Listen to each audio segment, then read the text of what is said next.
सफला एकादशी व्रत कथा। पौराणिक कथा के अनुसार प्राचीन काल में चंपावती नामक एक नगरी थी, जहां महिष्मान नाम के एक प्रतापी राजा राज्य करते थे। उनके 5 पुत्र थे, जिनमें से बड़ा पुत्र लुम्पक बहुत ही पापी और दुराचारी था। वह हमेशा पराई स्त्री और बुरे कामों में लगा रहता था। वह देवताओं, ब्राह्मणों और वैष्णवों की घोर निंदा करता था। जब राजा महिष्मान को लुम्पक के इन कामों का पता चला तो उन्होंने क्रोधित होकर उसे अपने राज्य से बाहर निकाल दिया। राज्य से निकाले जाने के बाद लुम्पक वन में रहने लगा। दिन में वह पशुओं को मार कर खाता और फलों से अपना गुजारा करता था। रात में वह नगर में घुसकर चोरी करता और लोगों को परेशान करता था। लुम्पक जिस वन में रहता था वह वन भगवान विष्णु को बहुत प्रिय था। एक बार पौष मास के कृष्ण पक्ष की 10वीं तिथि को लुम्पक ने वृक्षों के फल खाए।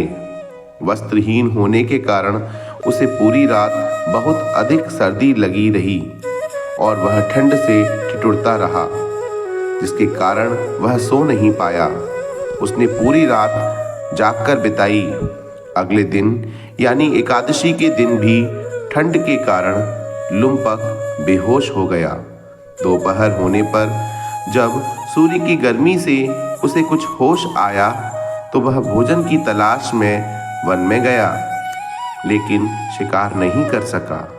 वह जमीन पर गिरे हुए कुछ फल लेकर पीपल के वृक्ष के नीचे आया। जिस पीपल के वृक्ष के नीचे वह रहता था उसे वन में एक महान देवता माना जाता था। तब तक सूर्यास्त हो चुका था। भूख लगने पर भी उसने फल नहीं खाए और पीपल के पेड़ के जड़ में रखकर दुखी मन से कहा, इन फलों से लक्ष्मीपति भगवान विष्णु संतुष्ट हों। इसके बाद भी लुम्पक रात भर नहीं सोया और अपने कर्मों पर पश्चाताप करता रहा।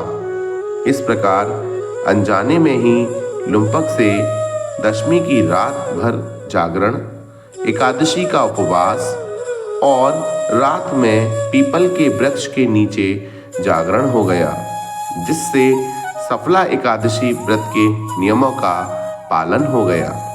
इसलिए सफला एकादशी के व्रत के प्रभाव से लुम्पक के सभी पाप नष्ट हो गए। दूसरे दिन सुबह होते ही अनेक सुंदर वस्तुओं से सजा हुआ एक दिव्य रथ लुम्पक के सामने आकर खड़ा हो गया। उसी समय एक आवाज निकली जिसमें कहा गया, हे युवराज, भगवान नारायण के प्रभाव से तेरे सभी पाप नष्ट हो गए हैं। अब तुम अपने पिता के पास जाओ और राज्य प्राप्त करो। लुम्पक अत्यंत प्रसन्न हुआ और उसने आवाज को सुनकर भगवान को प्रणाम किया। वह दिव्य रूप धारण कर राजा महिष्मान के पास गया। अपने पुत्र को बदला हुआ देखकर राजा बहुत ही खुश हो गया। इसके बाद राजा ने लुम्पक को राज्य का भार सौंप दिया और स्वयं वन में तपस्या करने चला गया। लुम्पक ने धर्म के अनुसार राज्य किया। उसे मनोज्ञ नाम का एक पुत्र हुआ। वृद्धावस्था आने पर लुम्पक ने अपने पुत्र को राज्य सौंपकर भगवान विष्णु का भजन किया और अंत में भगवान विष्णु के परम धाम को प्राप्त हो गया। हिंदू धर्म में ऐसा माना जाता है कि साल की इस एकादशी का व्रत करने से जीवन में हर काम सफल होते हैं और उनके जीवन में किसी भी तरह की परेशानी नहीं आती है। सफला एकादशी के दिन विधि विधान से पूजा और व्रत करने से जीवन में सभी प्रकार के सुखों की प्राप्ति होती है। साथ ही इससे जातक को मोक्ष मिल जाता है। धार्मिक मान्यताओं और शास्त्रों के अनुसार सभी व्रतों में एकादशी के व्रत को सबसे उत्तम और पुण्यकारी माना गया है। कहा जाता है कि 5000 वर्ष तक तप करने के समान फल सफला एकादशी का व्रत करने से प्राप्त होता है।